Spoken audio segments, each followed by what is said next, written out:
kag karon ang inyong news team. Una sa balita, una sa aksyon.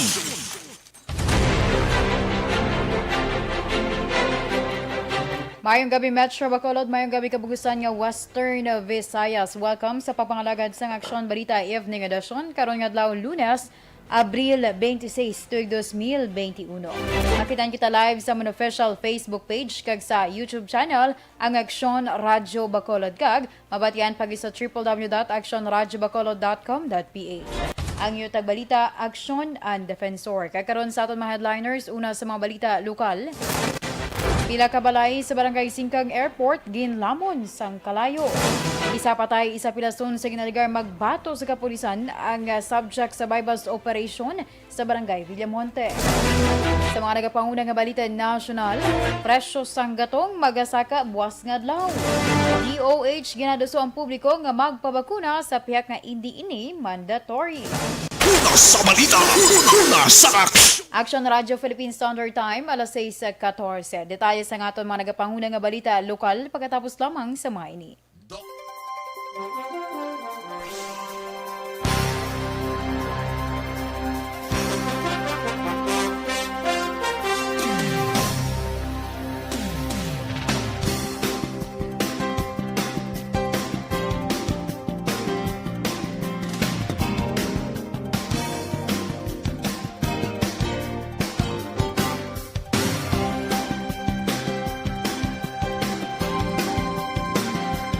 Bakit kailangang magpabakuna? Bakit nga ba vaccination? Ang pandemyang ito ay kumuha ng maraming buhay at patuloy pa nitong nilalagay sa peligro ang buhay ng nakakarami. Pinahina din nito ang ating ekonomiya at maraming Pilipino ang nawalan ng trabaho dahil dito. Sa pagkatuklas ng bakuna laban sa COVID-19, nagkaroon tayo ng oportunidad na malabanan ang pandemyang ito. Sa tulong ng mga bakuna, ay may iwasan natin ang sintomas ng impeksyon at posibleng maiwasan din ang malalang impeksyon at matigilan ang pagkalat nito. Gayunpaman, gaya ng iba pang mga bakunang ginagamit sa nagdaang dekada, ang abilidad nitong protektahan ang ating komunidad ay tataas lamang kung hindi bababa sa 70% ng ating populasyon ay bakunado. Halimbawa, kung ang iyong barangay ay mayroong 100,000 katao, hindi dapat bumaba sa 70,000 ang dapat mabakunahan upang matiyak na proteksyon ang buong komunidad. Kaya ating tandaan, ang pagbabakuna ay hindi lamang para sa iyo o sa iyong pamilya. Ito ay para din sa iyong barangay, lungsod at probinsya. Tara, sa Vida Vaccination! Aling mga bakuna ang gagamitin sa Pilipinas? Sa ngayon, may limitadong supply ng bakuna sa buong mundo. Sa katunayan, halos 80% ng stock sa buong mundo ay nabili na ng mga mayayamang bansa. Dahil dito, walang iisang kumpanya ang maaaring mag-supply ng 110 million na bakuna sa Pilipinas, kaya naman nakikipag-usap ang ating gobyerno sa 7 manufacturers. Sinisiguro natin na ang mga bakuna na to ay makakatanggap ng Emergency Use Authorization at kung may EUA sila, doon lamang sila bibilhin at gagamitin ng ating gobyerno para sa ating vaccination program. Nagbibigay ang EUA ng assurance o katiyakan na ang bakuna ay dumaan sa masusing pagsusuri at nirerekomenda ng mga independent na eksperto sa atin. Hindi mo rin kailangan mag-alala. Ang bakuna laban sa COVID-19 ay hindi magbibigay sa iyo ng COVID na sakit. Tara, sa Vida Vaccination!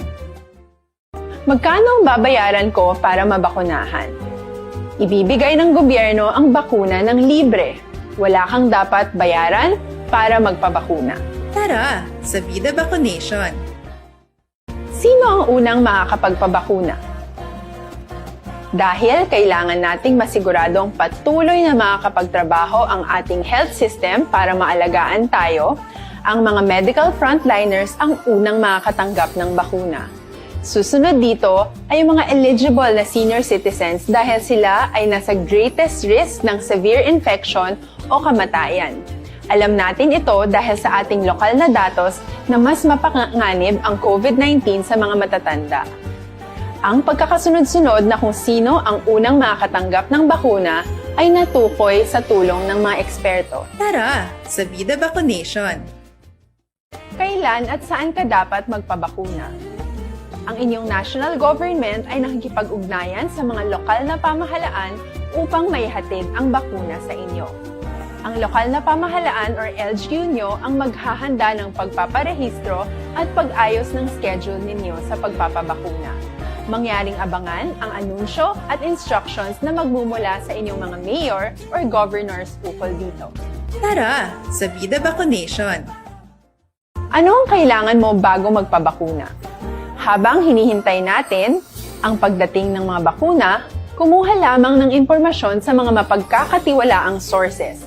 Magtanong lamang sa mga licensed medical professionals ukol sa wastong pagbabakuna para sa COVID-19. Matuto rin tayong mag-verify ng ating mga nababasa o naririnig. Tanging tamang impormasyon lamang ang makakapaggabay sa atin sa ating desisyon na magpabakuna. Ang inyong health history ay mahalaga din sa pagtukoy kung dapat ka bang bakunahan o hindi, kung anong bakuna o angkop sa iyo. Kaya naman, importanteng seryosohin natin ang health screening na ito.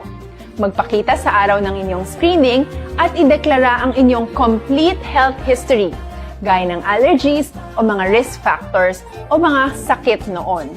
Masusuri ka lamang ng tama ng isang health professional kung ibibigay mo ang mga hinihiling na impormasyon. Kung hindi ka naman sumailalim sa screening, hindi ka maaaring i-book o i-schedule para sa pagpapabakuna. Tara, sa Vida Vaccination. Ano ang kailangang gawin sa araw ng pagbabakuna? Pumunta kayo sa vaccination site kung saan ka nakalista. Huwag kalimutan magsuot ng face mask at face shield. Bago katurukan ng bakuna, kailangan mong pumirma ng isang informed consent. Sa pagpirma ng dokumentong ito, ay pinapatunayan mo na voluntaryo kang magpapabakuna at alam mo ang mga benepisyo at posibleng side effects nito. Huwag din kalimutan ang mga minimum public health standards habang nasa vaccination site. Katulad lamang ng pag-maintain ng 1 metrong layo sa iba at pagsasanitize ng inyong kamay habang naghihintay. Pagkatapos mong mabakunahan, ay makakatanggap ka ng isang vaccination card at malilista dito kung kailan ka nabakunahan at kung kailan ang iyong susunod na appointment. Mananatili ka muna sa vaccination site ng 1 oras upang obserbahan ka sa mga di pangkaraniwang na sintomas o adverse events. At dahil importante sa amin ang inyong kaligtasan, ay patuloy kang babantayan sa susunod na 1 taon or 12 months. Tara, sa Vida Vaccination. Ano ang dapat gawin pagkatapos magpabakuna? Maaari kang makaranas ng side effects tulad ng sa trangkaso, pero mawawala naman ito dapat pagkatapos ng ilang araw. Huwag mag-alala, senyales to na bumubuo ng proteksyon laban sa sakit ang katawan mo. Karamihan. Sa nga mga nagapanguna nga balita lokal, ginlamon sang kalayong ginabulwanta 26 ka balay, ukon may 35 ka pamilya sa sulog nga natabo pasado las 4 subong nga hapon sa Purok Neptune, Barangay Singkang Airport, Syudad sa Bacolod. Sa interview sa Action Radio sa isa ka residente nga gintilala sa kay Marilyn Parle, alas 4 sang hapon sa nakabati siya sang 3 ka lupok kag sa pagpati nga may nagtiruhay. Ginhingagaw sinikuha ang iya 2 ka mga kabataan. Sunod ay Parle, amo na lamang iya kakibot sang pagbalikid sini nga nagakalayo na kang may 5 na ka mga balay ang ginlamon. Ginalantaw nga ang sunog nagumpisa sa balay ni alias Tata Chideng matapos ginaligar naglupok ang nakasaksak nga plansya. Samtang ginpahayag naman sang tag-iya sang balay nga ginaligar, ginumpisahan sang sunog nga si Pancho Bisano nga naglupok ang ila kontador kay gamo ang gintunaan sang sunog. Gindeklara nga fire out ang sunog las 5:21 sang hapon apan nagapadayon ng investigasyon sa Bureau of Fire Protection. Sa piyak nga bahin, temporaryo naman magatiner ang mga nasunugan nga pamilya sa basketball court o kun sa elementary school. Tata, tiding nga ngalan. Tata Tiding. Ah, Tapos ingat ano may yan, nabatian sa- ka mo naglupok? Ay, nalupok. Pila ka lupok na ma'am? Lama tatlo, akong matian. 3 ka lupok. Oo. Tapos ang 3 ka lupok, amo to nagibuan ng kalayo. Oo. Dadasig lang? Kada, sige, kayo ga banlaw, kumukanlagan pa ko. Abali that time. Ang kabahin sa pagpahayag sa isa sa mga residente nga nasunugan nga si Marlene Parle. Sa iban nga balita lokal, patay o kung isa patay, isang pilason matapos ginaligar nagbato sa kapulisan ang mag-live-in partner nga subject sa bypass operation kay nasing aga sa dalan Malaspina, Barangay Villamonte, syudad sa Bacolod. Ang mag-live-in partner amo sa Xavier Luis Rosales alias Boss kag Hilda Trujillo, residente sa Barangay Bata sa Umanyo, syudad. Suno kay Lieutenant Glenn Suliman, ang team leaders ng Regional Drug Enforcement Unit, ang duha ginakabing nga high-value individual kag miyembro sa Divinegra Drug Group. Dugang pa ni Suliman, nabaklan sang ila unit ang duha sang apat ka bulto o kon apat ka bulto sang ila suspects one shabu kabaylo sang 44,500 nga bypass money. Nagapati si Suliman nga namutikan ng Rosales kag Trujillo nga pulis ang ila nakatransaksyon rason nga una ang mga ini nagpalupok. Napilasan na mag-live-in partner kag gindala sa Corazon Luxin Montelibano Memorial Regional Hospital. Sa din gindeklar naman nga dead on arrival si Trujillo kag ginpaidalam naman sa operasyon si Rosales. More or less mga more than 2 million worth, more or less.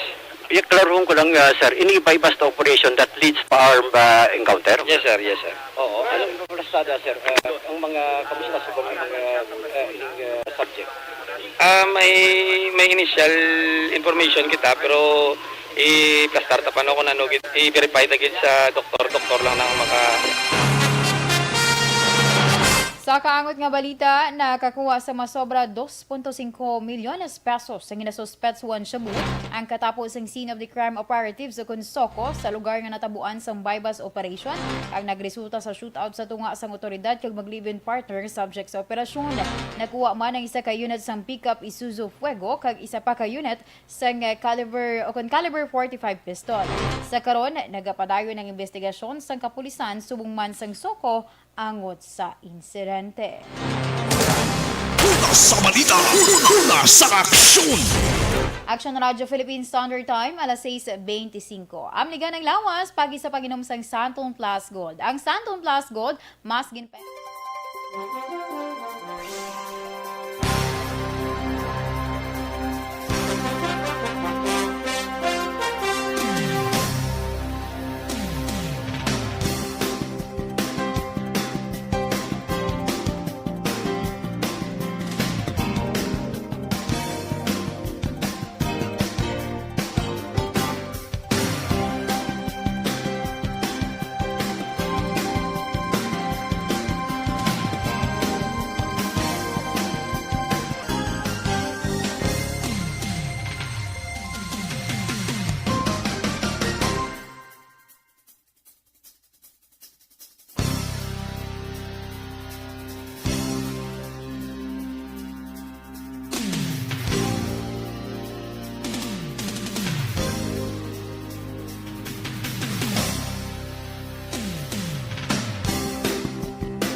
Pamati ang namon ginasandigan Tingog sang probinsya Kamatuuran ginapalap na Minsay nga may dala Paglaong kag kasanat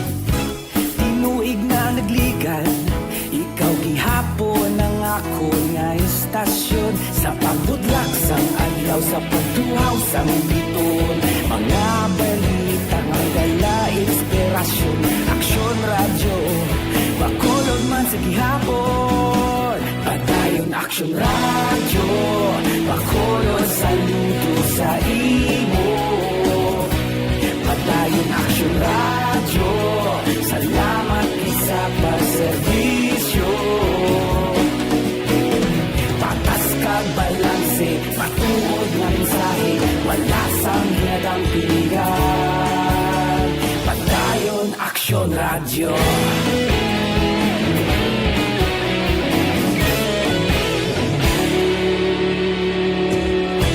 Pagkolon kag negrosanon, inyong nga pamatian. Istasyon nga nagapalaplag sang kamatuuran. Mabakod nga prinsipyo, reporter handa sa serbisyo. Kahapon, karun kag sa gihapon, kita magapadayon. Tinuig na nagligal, ikaw gihapon ang ako nga istasyon sa pagbutlak sang adlaw sa pagtuhaw sang biton. Mga balita na may dala inspirasyon, aksyon radyo, bakolon man sa gihapon. Padayon aksyon radyo, bakolon saludo sa imo. Padayon aksyon radyo, salamat sa pagserbisyo. Patas kag balanse, matuod na mensahe, wala sang ginadampilikan. Padayon aksyon radyo. Una sa balita, una sa aksyon, sa Bacolod Aksyon Radio. Una sa balita, una sa aksyon, sa Bacolod Aksyon Radio. Kita ulog na na'y sagsang ano nga kahintangan. Responsable na pagbalita, pagdahil na ipalaknan. Malasig pero sigurado, aksyon na may dalang pagpalanggan.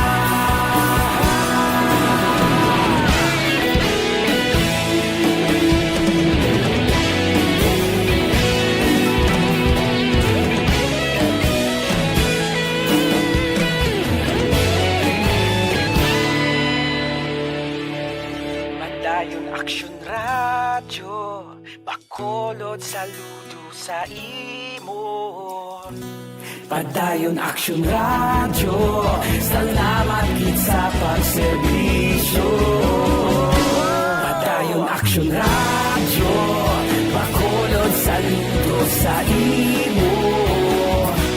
Padayon aksyon radyo, salamat gid sa pagserbisyo. Patas kag balanse, matuod na mensahe, wala sang ginadampilikan. Padayon aksyon radyo.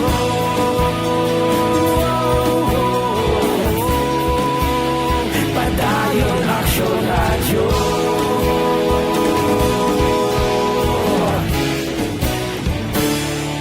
Padayon aksyon radyo.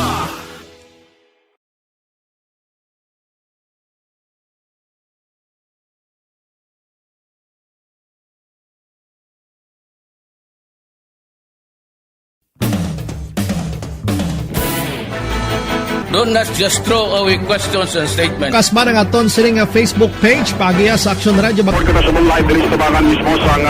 Ladies and gentlemen, this is Aksyon Radio Bacolod. Aksyon Radio Bacolod, #1.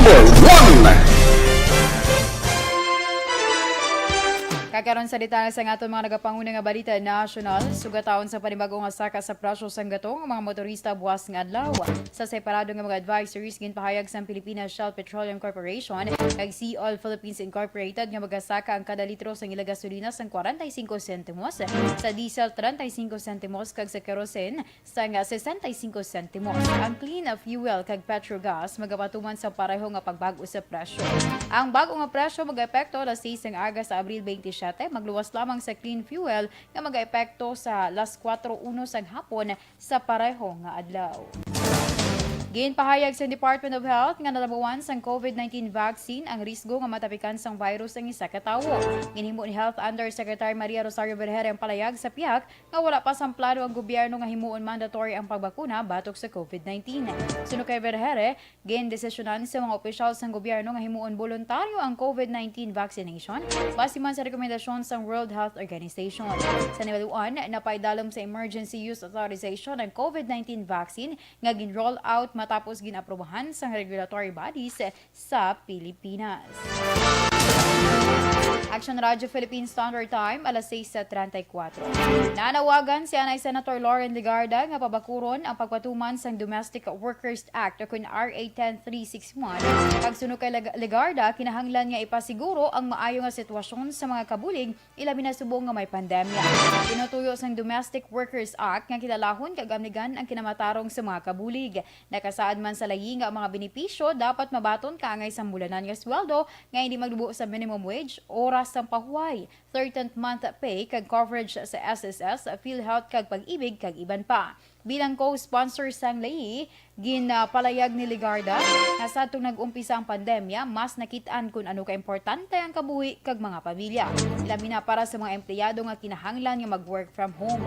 Dapat lamang nga masiguro nga nabato nila ang mga benepisyo kag pagkilala sa ila mga diretso nga nasaad man sa layi. Una sa balita, una sa aksyon.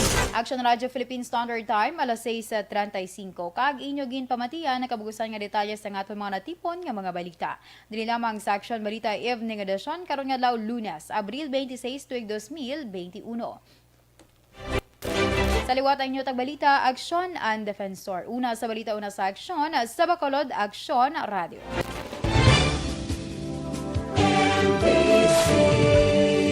Manila Broadcasting Company. Sa balita, komentaryo, issue, serbisyo publiko. Aksyon Radio. Sa Bacolod, Aksyon Radio. Aksyon!